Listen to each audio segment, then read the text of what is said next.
और इस बीच बड़ी खबर आ रही है भारत अमेरिका ट्रेड डील को लेकर। ये बड़ी खबर, ब्लूमबर्ग ने दावा किया है कि सितंबर 2025 में एनएसए अजीत डोभाल ने ट्रेड डील पर कड़ा रुख अपनाया था। उन्होंने कथित तौर पर कहा था कि भारत को धमकाया नहीं जा सकता।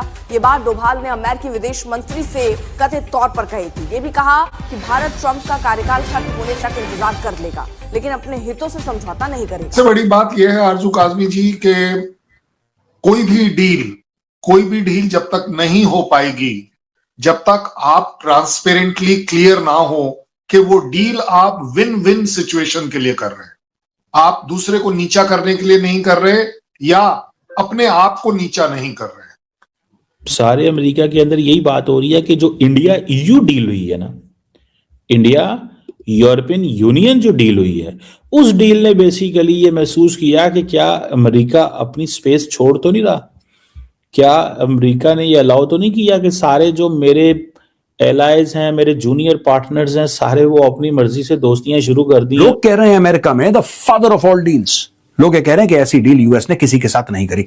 अब सिर्फ ये एक कहने वाली बात है, और फील गुड फैक्टर कि एक्चुअली इसमें कितना दम है, ये आने वाले दिन बताएंगे। मुझे लगता है ये डील, मेरा अपना आकलन था कि ये अक्टूबर में जरूर हो जानी चाहिए थी, जब उनके ट्रेड डील के जो रिप्रेजेंटेटिव्स आए थे यूएस के, और उनका एक स्टेटमेंट था कि this is the best deal offered by the Indians. So ये एक्चुअली तब हो जाना चाहिए था, but maybe every country has its constraint. Scott Bessent जो हैं, उन्होंने थोड़े दिन पहले ये कहा था कि इंडिया के ऊपर 25% टैरिफ कम कर दिए जाएंगे, बिकॉज के बड़ी रिडक्शन हुई है, रशियन ऑयल पे बहुत कम खरीदना शुरू कर दिया।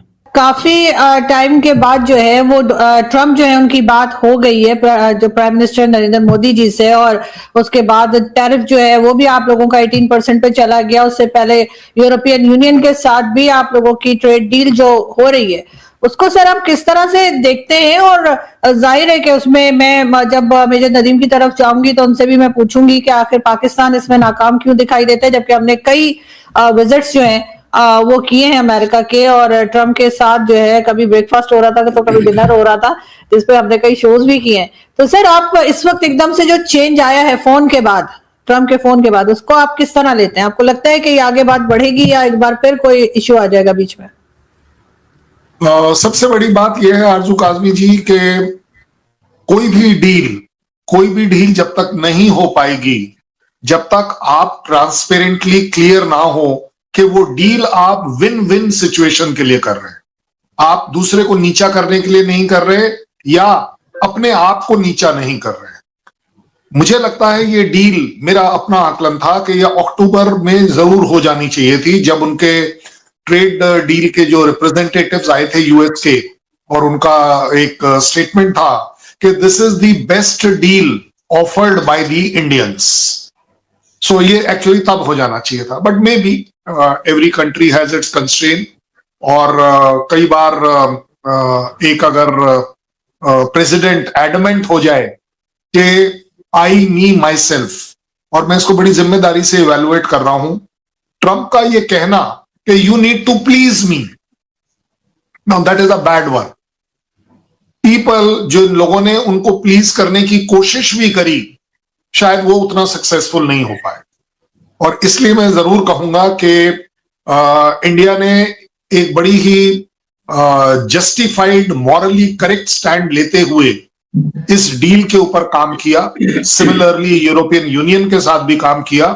20 साल तक यूरोपियन यूनियन उस डील को नहीं करता रहा, हम भी नहीं करते रहे, because there was hard bargaining. बड़ी अच्छे से उन्होंने भी करी होगी, हमने तो खैर करी है, क्योंकि इंडिया और पाकिस्तान का एक मेरे ख्याल नजरिया शायद ये जरूर ठीक एक जैसा होना चाहिए कि अपनी इंडस्ट्री को, अपने एग्रीकल्चर को, अपने बिजनेस को आपने बचाना है, उसको प्रॉस्पर करने का मौका देना है। सो इसलिए मैं ये जरूर कहूंगा कि कहीं ना कहीं ट्रंप को ये जरूर समझ आया होगा कि उसके रिप्रेजेंटेटिव्स ने बताया होगा कि जनाब इससे ज्यादा और अच्छी डील अब हम कर नहीं पाएंगे। लिंडसे ग्राहम ने भी प्रेशर डालने की कोशिश की इंडिया के ऊपर। इंडियन स्टिक कर रहे हैं कि नहीं भाई हमें डील अच्छी मिली है, हम 3% पहले देते थे, अब 18% देते हैं, लगेंगी हमारे ऊपर टैरिफ। अमेरिकन प्रोडक्ट्स पे 0% टैरिफ। ये क्या बात हुई? इसको बहुत सारे लोग लेकर के परेशान है। ठीक है, इसको लेकर के लोग अब अच्छा, इंडिया की मैं देख रहा था, इंडिया की एक्सपोर्ट किधर है ज्यादा?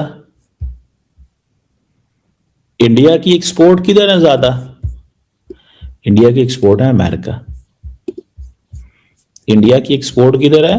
अमेरिका। वहां पे है उनकी एक्सपोर्ट। वो समझते हैं कि हमें तो यहीं से चीजें लेनी है जो लेनी है भाई, हमें तो जो लेना है यहीं से लेना है। और अब दूसरी तरफ ये भी देखें, मैंने आपको कल एक और बात कही थी, और ये जो मैंने आपको बात कही थी मुझे लगता है वो सारे अमेरिका के अंदर वही बात हो रही है।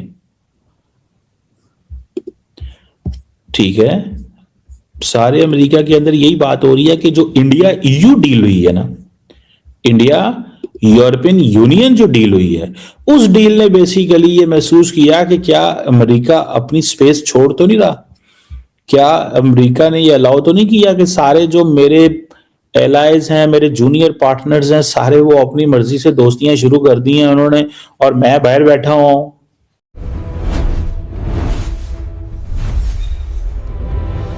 दोस्तों, यह कहानी सिर्फ एक ट्रेड डील की नहीं है, बल्कि उस सोच की है जिसने दुनिया को यह याद दिलाया कि भारत अब दबाव में नहीं, बराबरी की शर्तों पर बात करता है। जब भारत और अमेरिका के बीच ट्रेड समझौते पर बातचीत अपने सबसे नाजुक दौर में थी, तब माहौल ऐसा था कि हर फैसला आने वाले दशकों की दिशा तय कर सकता था। इसी बीच एक ऐसा पल आया जब भारत ने साफ कर दिया कि आर्थिक फायदे से पहले आत्मसम्मान और राष्ट्रीय हित आते हैं। बातचीत के दौरान दबाव बनाने की कोशिशें हुईं, शर्तों को जल्द मानने के संकेत दिए गए, लेकिन भारत की तरफ से जवाब बिल्कुल सीधा और ठोस था कि कोई भी समझौता तब तक मायने नहीं रखता जब तक वह देश के हित में न हो। इस रुख ने पूरी बातचीत की टोन बदल दी।